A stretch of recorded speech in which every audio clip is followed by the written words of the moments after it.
Hi,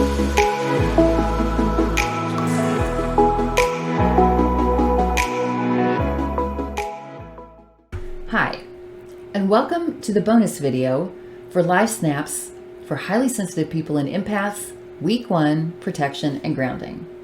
I'm Lori Murray with the WildCrafted Life. You know, being highly sensitive can take a lot of forms.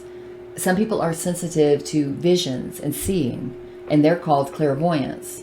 Some people are very sensitive to hearing, and they're called clairaudience. But the kind of sensitivity we're dealing with in this series very specifically is the sensitivity to feeling energy. And those who feel like this are called empaths or highly sensitive people. Some of us are extremely sensitive to feeling others' emotions, whether it's past or present. We can even feel the energy of a room or a place. We can feel things at a distance. And we get distinct feelings around groups or large crowds of people, which is why at a party, we're the ones you're going to find in the back room hanging out with the cat, basically. So everyone has some sort of sensitivity. And all of the life snaps in this video are designed for everyone. But make special note of things if you are highly sensitive or empathic. What's funny is I never really even knew I was sensitive. I thought I was just weak. I mean, all my childhood, I heard, you're too sensitive and you need to toughen up. You know, what I didn't understand was that although I was experiencing the same world that other people were experiencing, like having another kid call me a mean name, not only was I hearing the name, I was also getting hit energetically with the feeling of the word and the intent behind the word. And I could feel it like I'd been hit physically. So much later in life, I found out that sensitivity is actually a gift. But you know what? We're going to take a look at that in another video. So now we'll talk a little bit about the life snaps for this week. Day 1 is the grounding cord. And it is about connecting to Earth, our home. It's especially important for those of us who are sensitive or empathic. Anchoring to Earth keeps our energy from kind of floating away from us, or at least is a first step in kind of starting to reel it in. I learned about the grounding cord from yoga practices and meditations. There's a reason that it's used a lot. It's a quick and effective way to ground yourself. So the life snap for day 2 is the question, is it mine or does it belong to me? And like I said, we sensitives receive energy from everywhere. It's like we're walking around with giant antennae. We get it from the people and places around us. We get it from things we see and read, which is why scrolling through social media can be kind of devastating for us sometimes. We get it from phone calls or texts. We get it from news media and even from people we love who might be far away. So I have a story that's connected to this one. I first heard of the idea of asking this question, does it belong to me or is this mine, from a friend of mine. And I was in a place where I was just starting to realize that maybe I am a little more sensitive than some other people and maybe I need to manage it, right? So I decided to give it a try. And I noticed a few small shifts in my energy when I would ask a question, like there would be a kind of a lightening of my spirit, just a feeling of ease, and sometimes those other icky emotions would kind of fade away. I thought, okay, that's cool. But one day I was just kind of dabbling around the house, cleaning, and I was fine. But suddenly I started to feel angry, and I didn't question it at first. Now, if you've ever experienced PMS, you'll understand why I didn't question it. Emotions can pop up sometimes and we just take them on. We think that they're ours and we're generating them from some kind of psychological place in our heads, and that they're all our responsibility, all our fault, and all ours. You know, this is why even though you can have PMS every month for decades, you can still fall into that trap where you just think you're losing your mind. Because what are all these feelings and why do I hate everyone? And then you start your period and you're like, oh, that's what it was, right? I mean, we all know what that's like. So we forget that emotions can sometimes come from chemical processes or hormones, and they can land on us energetically from an outside source. So anyway, I was in this anger and it was turning into a rage, and I was stomping around the house, cussing in a fit, and I was thinking of everything that makes me angry and generally why life pisses me off. Okay. And then I remembered what my friend said about the question. So I stopped and I took a breath and I said, does this belong to me? And you guys, that rage faded. Like in a matter of seconds, it completely dissipated. And I was left speechless. I don't know whose it was, but it was not mine. And asking that question just made it go away. So it was a great lesson to me on how being sensitive to emotion and to energy can affect us every day of our lives.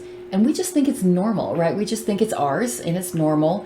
And we go on without realizing that we can actually manage it, and we can even send some of that stuff back where it needs to go. So day 3 is called sticky stuff. And I remember the first time I used this one.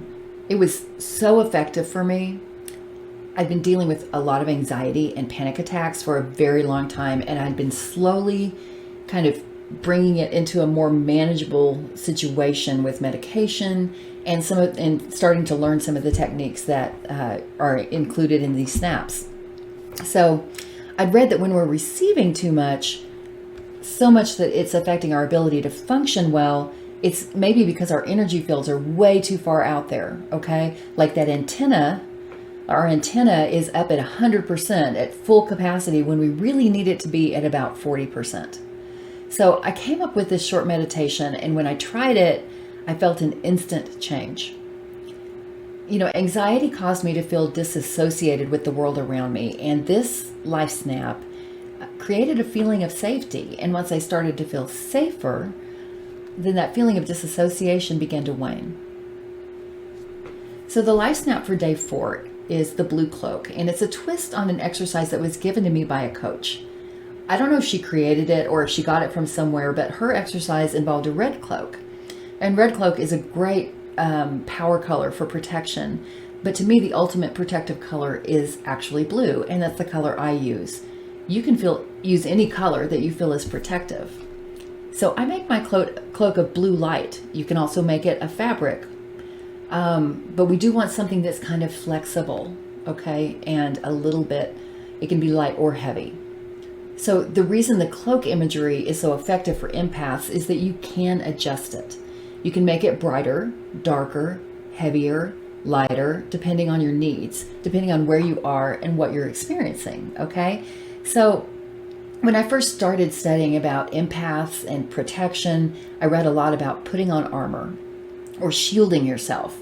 And I found out pretty quickly that when I put something around myself that is impenetrable and heavy, like some kind of metal, it actually increased that feeling of disassociation that I had with the world. So I needed something that was protective without disconnecting me completely from the world, and something that I could adjust. And the blue cloak was what I discovered.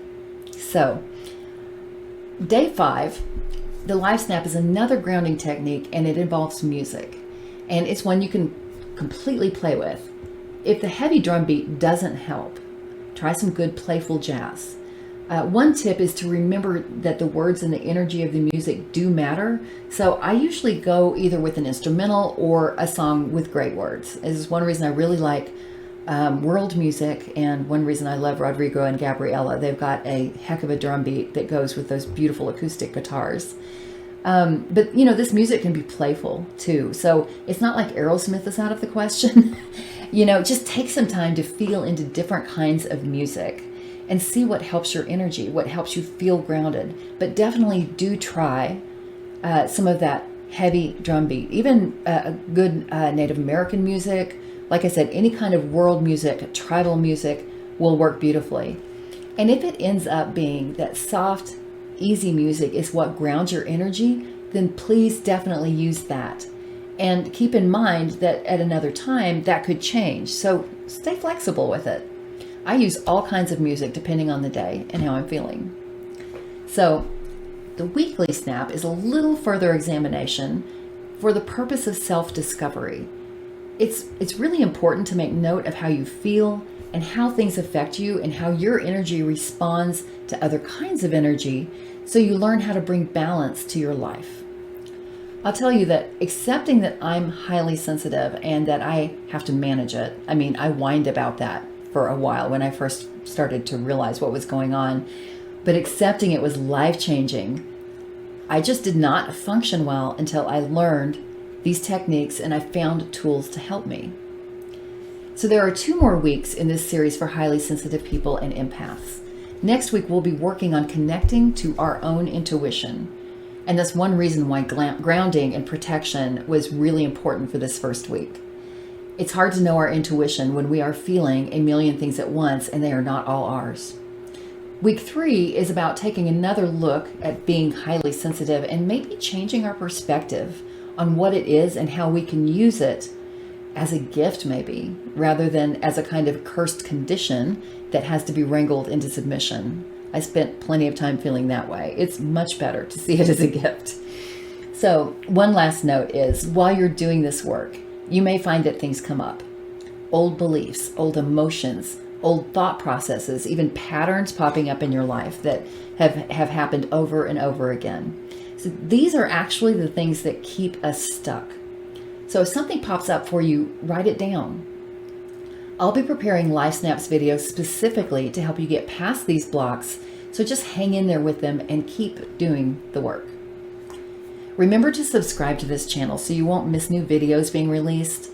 And these videos are also available on the website at WildCraftedLife.com. I also offer coaching sessions and packages on the website if you have the time and you want to do a little more in-depth work. I focus on women's empowerment.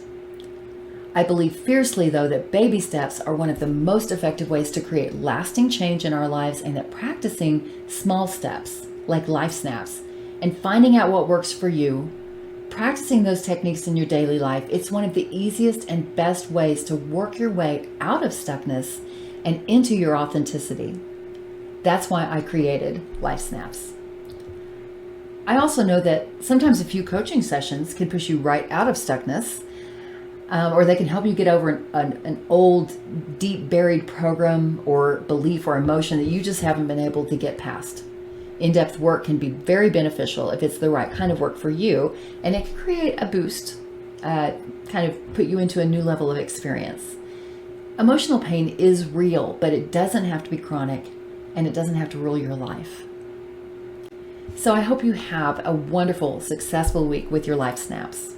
I would love to hear any suggestions for LifeSnaps topics, and I would especially love to hear your feedback on the experiences that you have with LifeSnaps. You can contact me on the website at thewildcraftedlife.com, or you can email me at Lori, Lori, at thewildcraftedlife.com. So have fun, check back for the next video, and as always, have a wild and magical day.